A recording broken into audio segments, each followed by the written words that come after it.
Top Bed Talk. Thank you very much indeed. It's a pleasure to welcome our next speaker. Anna Lowe, I think I'll get her roles right, is currently Programme Director at the National Centre for Sports and Exercise Medicine in Sheffield, but has a more complicated backstory which she will explain involving Public Health England and the NHS cancer work. So, Anna, really looking forward to hearing you speak. Thank you. Oh, hi everyone. It's great to be here this morning to talk to you about personalised care and how we can align personalised care with prehabilitation. So, as you know, I'm Programme Manager at the National Centre for Sport and Exercise Medicine, newly appointed there. I'm also Lead Allied Health Physical Activity Clinical Champion for Public Health England, and I'm going to come back to that role shortly and tell you a little bit more about that. I was invited here today because I spent a period of time working for NHS England in the National Cancer Programme team within the Living With and Beyond Cancer team there. So in that role, I followed the development of the prehabilitation guidance very closely from a kind of policy angle. So I'm going to be sharing some of my thoughts and based on the kind of information that I was exposed to when I was at NHS England, but I need to make it very clear that I'm not speaking on behalf of NHS England today. And as several people pointed out last night, as I no longer work for them, I can say whatever I like. So, great. So in terms of policy drivers and cancer prehabilitation, there are many, many policy drivers. I'm going to focus on the long-term plan because I've only got a short amount of time and it's a really big critical document. But I want people to be very mindful that there are broader policy drivers from Royal Colleges, from third sector organisations, from other arm's length government organisations, PHE, Health Education England as well. So, but I am focusing on the long-term plan. So in case anybody's not familiar with the long-term plan, I'm aware that not everybody's from England here, so it is a key seminal strategy document that came out last year. It doesn't replace the 5-year forward view, but it builds upon the 5-year forward view. So just to recap on a number of key elements of the long-term plan. Some of these are discrete areas of focus and some of them are threaded through the long-term plan. So first of all, personalised care, and I'm going to come back and talk about that because that's the focus of this session. So I'll return to that shortly. Prevention is very clearly highlighted as an area of focus in the long-term plan. It was in the 5-year forward view as well. And I think it's fair to say that it was one of the areas of the 5-year forward view that possibly failed to gain as much traction as people would have liked. So there's renewed ambition around embedding prevention into healthcare, and there's some very specific deliverables around obesity, around nutrition, around smoking, around alcohol. So cancer is a clinical priority. It's one of the named clinical priorities within the long-term plan. If you look at the cancer-specific content of the long-term plan, it is largely focused around earlier diagnosis, faster diagnosis kind of treatments, with a bit of a mention about living with and beyond cancer as well. Content of the cancer section is quite limited, but the whole of the document contains a huge amount of information that's very relevant to delivering cancer care and delivering prehabilitation. So there's a huge aspiration around digital and digitising the NHS in terms of the infrastructure that we have access to, but also in terms of integrating new technology as well. And then integration and collaboration is a consistent theme throughout the document and is really seen as mission critical to the transformation that is that's desired. And that's integration between primary care and specialist services, integration between physical and mental health, and integration between health and social care more broadly as well. So I'm going to just focus on personalised care. So personalised care is a really key component of the long-term plan. I think it's the first time I've seen such a commitment to making personalised care a reality and changing it from something that is that's possibly been seen as a bit of a nice to have, and absolutely networking it into the system and making it business as usual. So it's a very clear focus. And the reason for that focus is in part because of the changes in population and demographics that we see across England. So we know that currently people with long-term conditions currently make up about 30% of the overall population. They account for about 50% of all GP appointments, 64% of all outpatient appointments, and people with long-term conditions occupy 70% of all hospital beds. So if we think about what's happening, if we kind of compare that to what's happening with life expectancy, we know that approximately 50% of babies born today will be expected to live to over 100. So we're living longer, but we're living longer with a greater burden of disability. We're acquiring our first long-term condition earlier in life and then gaining more and more long-term conditions as we go. And there's been some really interesting work on the sequelae of those accumulations. So of the current population aged 65 or over, 15% are either moderately or severely frail. 7 out of every £10 of health or social care budget is spent on supporting people with long-term conditions. And by 2035, 2/3 of adults are expected to be living with multiple health conditions, and 17% of the population is expected to have 4 or more long-term conditions. So that the population is very definitely changing, with living longer, with a greater burden of disease, which has a huge personal cost and impact on individuals, their families, their carers, their loved ones, their ability to do what they enjoy in life, their ability to work, and ultimately that kind of economic burden as well. So the other part of the case for change around really focusing on personalised care.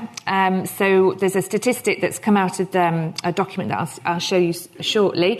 So only 40% of adults report that they've had a conversation with their healthcare professional in their GP practice to discuss what matters to them or what's important to them. So we're missing opportunities to really kind of hone in on what matters to that individual and to really tailor care around individual people. And then in the green box, only 55% of adults living with long-term conditions feel that they have the knowledge, skills and confidence to manage their health and well-being on a daily basis. So almost half of people with any kind of long-term condition acknowledge that they could, with the right support, manage their conditions better. And if we just flick back to the previous slide and think about the cumulative burden of long-term conditions, if we can activate that 50% or 45% of people to manage their own long-term conditions better, then there's potentially huge impact there. So part of the long-term plan really focused on personalised care, and shortly after the long-term plan was published, this document, Universal Personalised Care, came out, and this really talks about how this is going to happen in a great amount of detail and the actual specific actions that are going to lead to personalised care becoming business as usual. So rather than talk through this, I'm going to show you a very short animation that just summarises the key elements of it.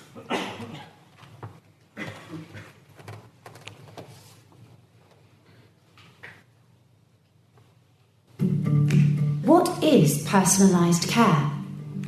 Personalised care is where people have more choice and control over how their health and care needs are met. It recognises that people themselves can sometimes be the best integrators of health and care and supports them to live as independently as they wish. With personalised care, people are more involved in the decision-making process and should be supported to talk about the things or outcomes that matter most to them and what is the best course of action to achieve these outcomes. The result is better health and well-being for them, plus more effective and joined-up services. People are able to develop their knowledge, skills and confidence and can take on as much responsibility as they want to manage their own health and well-being. But people will not be left on their own, and the NHS will be there to support them as it always has done. As we move towards a more personalised system, it is important to have a clear approach as to what this means, and that is why we have established the new comprehensive personalised care model. This is an all-age, whole-population approach to personalised care. It focuses on helping people to achieve better health and well-being outcomes by assessing specific personalised care, support or interventions. To start, the whole population can be supported to stay as well as possible through building community resilience and enabling people to make informed choices when their health changes. There are a number of universal interventions which help to achieve this, including shared decision-making and patient choice, and social prescribing and community-based support. The next group are people with long-term physical and mental health conditions, who make up around 30% of the population.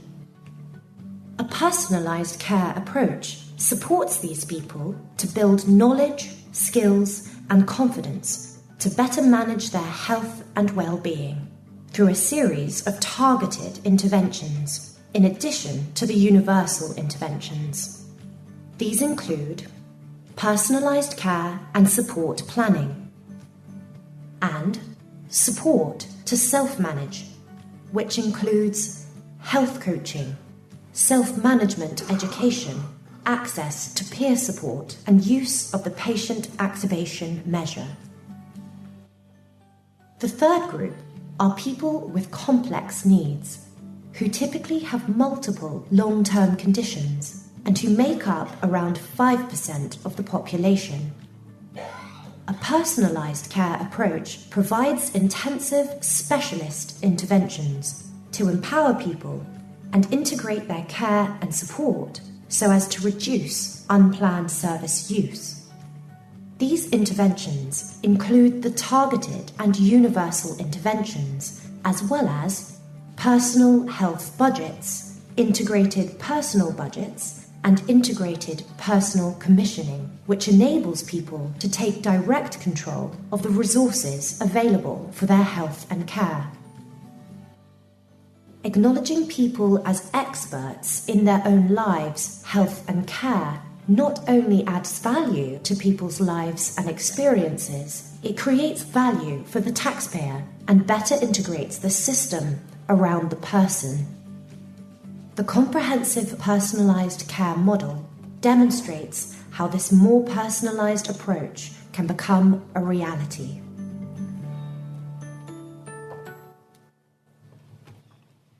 If you'd like to know more, visit england.nhs.uk. Thank you. If we could just switch back to the slides, please. Thank you.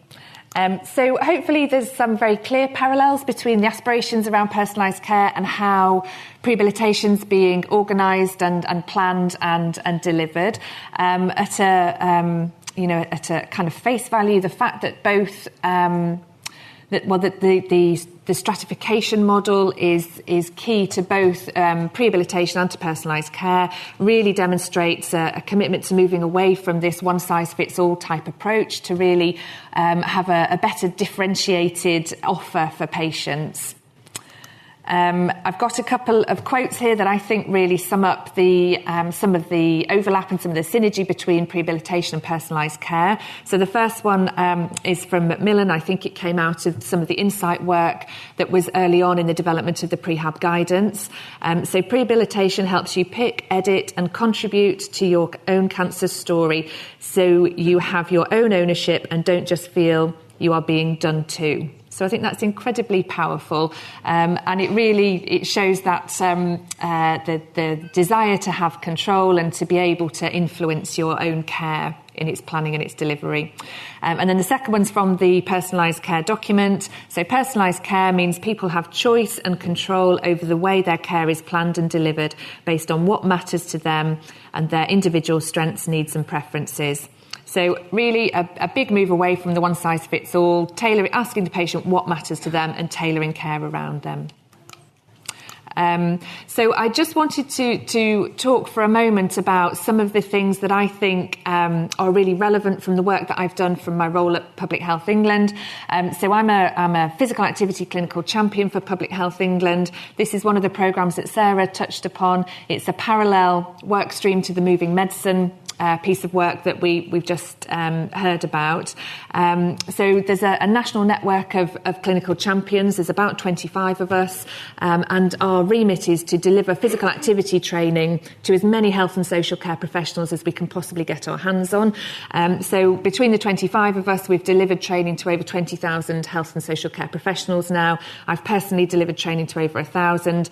And so we've learned a lot about what clinicians feel about talking about physical activity to patients. And I just wanted to share a couple of insights with you there. So firstly, to echo what Sarah said, clinicians often feel that they don't have the technical knowledge to talk credibly about physical activity with their patients, and that's something that is absolutely staggering to anybody outside of healthcare, because they just can't understand why that's a problem and why that can't happen. But as Sarah mentioned, there's been a number of surveys that have looked at different professions and their confidence to talk about physical activity with their patients. These have been replicated in different professions and in different workforces, different healthcare systems across the world. So this is a common finding. We've also found that even when clinicians do know what they want to say to patients, they lack confidence that they can actually arrange that information in a way that's most likely to yield behaviour change in their patients. So although they have the technical knowledge, they lack, we often hear that they lack confidence to put that information in a way that's meaningful to patients, and particularly thinking about behaviour change theory. So I think it's really important that as prehabilitation programmes develop and evolve, that keeping those things in mind, that this might be challenging for clinicians, this might not be straightforward for people to have those conversations, is really important. And clinicians very often want to talk about physical activity with their patients, but just feel that they are swimming upstream and that their events are conspiring against them with it. So things like the fact that your clinic's running late, you've got a full waiting room outside, you've run out of leaflets, all these little things that add up to just make it easier to actually not have that conversation. And one of the things that I think is so great about prehabilitation is that it's moving away from asking individual clinicians or encouraging individual clinicians to do things differently, and it's reorganising the whole system around them so that you hopefully stop feeling like you're swimming upstream with it. And then my last point on this, as a reflection from the physical activity clinical champions work, is that we need to create consistent messages that are simple and are easy to reinforce. And there was an example before about the damaging messages that rest is best. And it's still, it's relatively common to hear patients coming in and saying that they went to their GP and they were told to go and rest at home before their cancer treatment starts in 2.5 weeks' time and get their strength up ready for treatment. And we know that that's exactly, not the message that we want to be spreading. So just a very quick plug for the Physical Activity Clinical Champions training. It's free. If you're in England, our network of Physical Activity Clinical Champions will come to you at a time and a place that suits you and deliver free training. And if you are thinking about implementing prehab in your own area, then it's a really great thing to do to just kind of soften the ground and get people on board with these messages. And we're going over to Manchester in September to deliver to the wider team there. So I'm looking forward to that. So just to summarise, in terms of the long-term plan and prehabilitation, there are a whole load of facilitators in there. There aren't any red lights. I know that a lot of people in the room would have loved prehabilitation to be mentioned by name in the long-term plan, and it isn't, but it's mentioned in everything but name, I think. So there are so many green lights and things that are very much aligned with prehabilitation. I think as prehabilitation programmes around the country and around the world evolve and develop, I think the closer that you can align your plans with the prevailing policy documents in your own area, then the easier it will make your life. And I think even down to mirroring the models and the language that's used just helps to get decision makers on board. So the ambition with the long-term plan and the ambition with prehabilitation is to really change the architecture of choice around patients, change the architecture of choice around clinicians, to make it easier and to really move away from this feeling of swimming upstream when you're trying to embed healthful behaviours into healthcare. We're trying to plumb it into the system. It's not about, hopefully we're moving from kind of small-scale pilots into absolutely making it business as usual. And I really hope that as we continue on that journey, we can really make personalised care front and centre throughout. Okay, thank you. It's Desiree Chappell here. Just a quick reminder, subscribe to Top Med Talk. We're a daily source of news and conversation focused on perioperative care. We can also be found on Twitter, Facebook, LinkedIn, Instagram, and we now have a free mailing list with special offers and additional goodies for subscribers. Go check us out at topmedtalk.com. That's www.topmedtalk.com.